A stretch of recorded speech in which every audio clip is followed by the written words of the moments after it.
Hey there everyone, let's take a look at the Longbow DMR in pilot vs. pilot combat, how best to use it, and how best to get your generation challenges with it. Let's get started.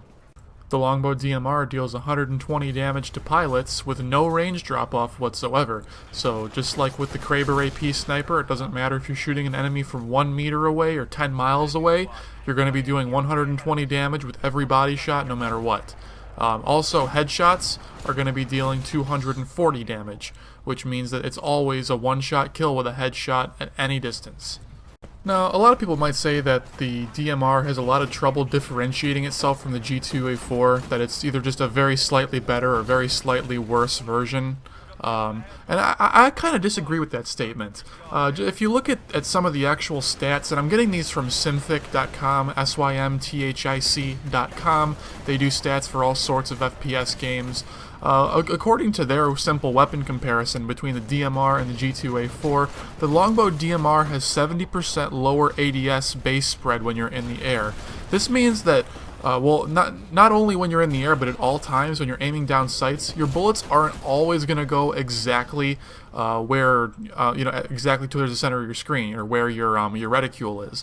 There's a small area around that where your bullet could go, and generally when you're flying through the air, that circle expands. So just because you're aiming exactly on somebody's face doesn't mean that your bullet is going to hit them in the face. It could, go screwball and go somewhere else.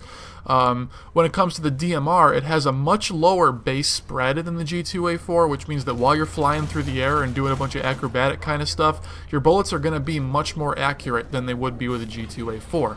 And that's kind of where a lot of the playstyle differences, at least in my personal case, come. For a lot of people, they won't feel that difference, they won't see it, but I personally like to jump around a lot and use a lot of parkour and just kind of go nuts on people, so it's definitely something I feel, and if you're a similar kind of player, then I think that you're going to like the DMR a lot better than the G2A4. Some of the other differences between the G2A4 and the DMR are that the G2A4 fires exactly twice as fast as a DMR, and that's without a match trigger. With it, it's going to be shooting even faster. The G2A4 also has significantly better hipfire performance, meaning that your bullets are going to be going more toward the center of your screen. However, they're not going to be dealing as much damage as the DMR, so it's going to fall to personal preference and how lucky you're feeling. So, getting more into the subjective side of things, into my personal opinions, I kind of think that the G2A4 and the DMR do fill different roles. You should play them different ways, despite how similarly they operate. They need to be played differently to really shine in their respective roles. So the DMR doesn't really play very differently than the G2A4 will, to be completely honest.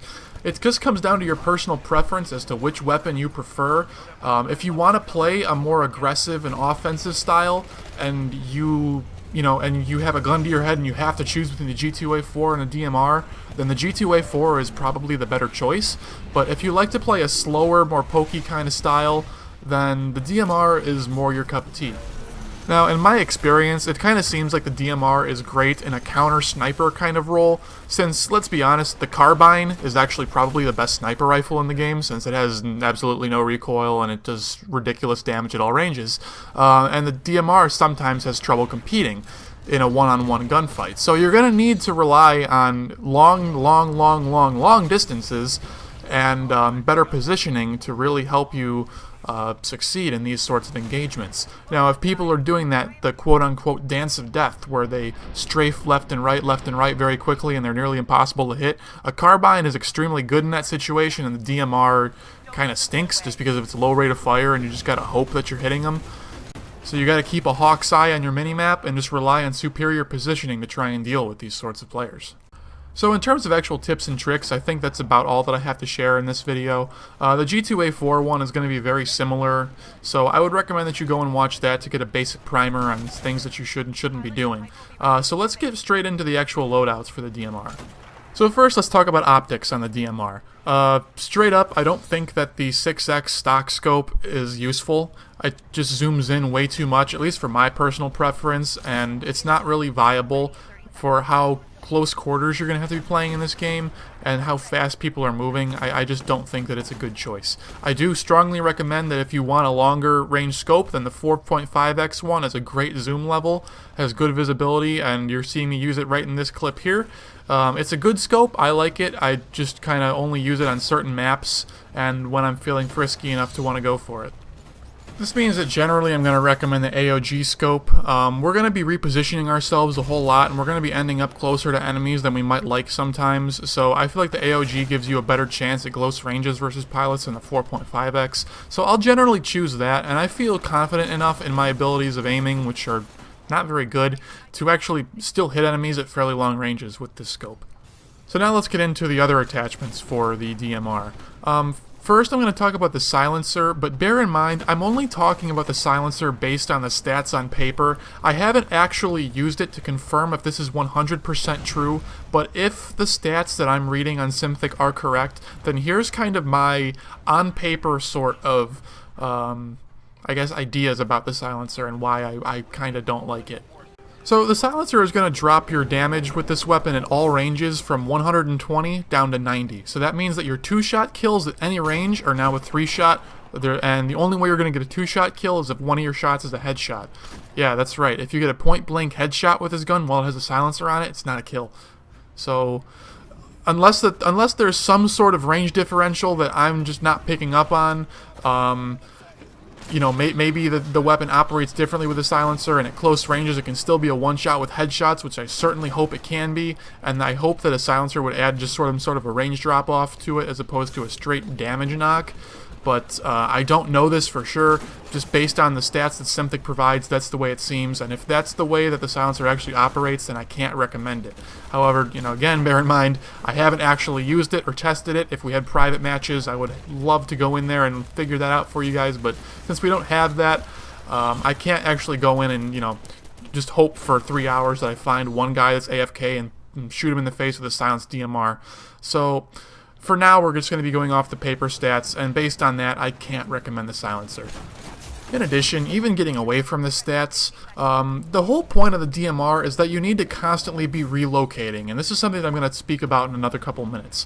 With a DMR, you're always going to want to be moving and on the move. You can't be camping just because of how much mobility everyone has in this game. You're just going to get your neck snapped, so you got to constantly be moving and relocating, and the silencer, I mean, I guess that it's okay for that because, you know, you're not revealing your position on the map, but I find it better to not have a silencer because I want my red dot to show up on the map. I want people to know where I am, so that way when I relocate and they go looking for me, I get an easy kill on them because they're too busy looking in circles trying to find me and I'm not there.